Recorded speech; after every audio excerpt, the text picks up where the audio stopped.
ایک میاں بیوی کا کیس میرے پاس آیا. ان کا آپس میں شدید جھگڑا چل رہا تھا. وہ ایک دوسرے کا چہرہ دیکھنے کے بھی روادار نہیں تھے. جب وہ دونوں میرے آفس میں داخل ہوئے تو میں نے دونوں کے چہرے پر سخت کشیدگی دیکھی. میں نے ان دونوں کو بیٹھنے کے لیے بولا. جب وہ بیٹھ گئے تو میں نے بولا کہ اب آپ بتائیں آپ کو کیا مسئلہ ہے. تو وہ دونوں یکدم بولنا شروع ہو گئے اور ایک سانس میں ایک دوسرے پر تنقید کے پہاڑ ڈال دیا. دونوں اپنے موقف سے پیچھے ہٹنے کو تیار نہ تھے.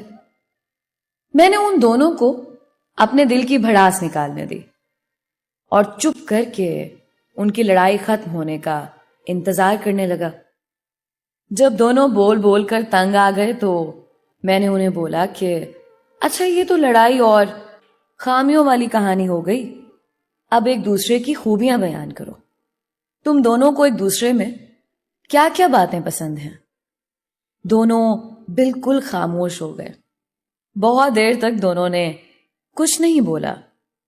مجھے سمجھ آ گئی کہ ان کو ایک دوسرے پر اتنا شدید غصہ ہے کہ ایک دوسرے کی کوئی اچھی بات یاد ہی نہیں ہے اور نہ ہی وہ یاد کرنا چاہتے تھے.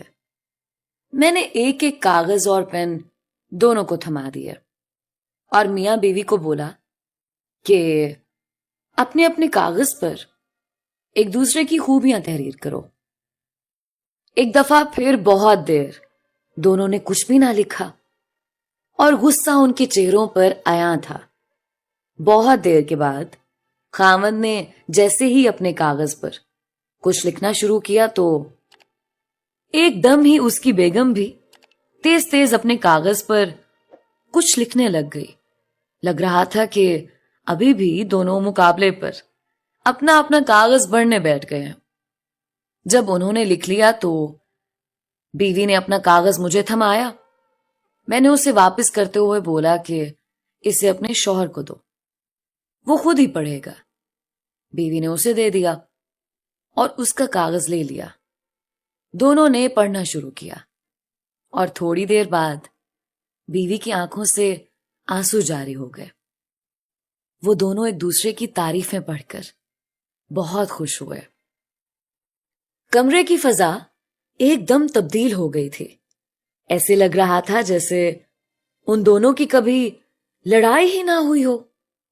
میرا فرض پورا ہو چکا تھا. وہ دونوں جیسے لڑتے بھیڑتے اندر داخل ہوئے تھے ویسے ہی ہنستے مسکراتے کمرے سے نکل رہے تھے. ہر انسان بہت سی خوبیوں اور خامیوں کا مجموعہ ہوتا ہے.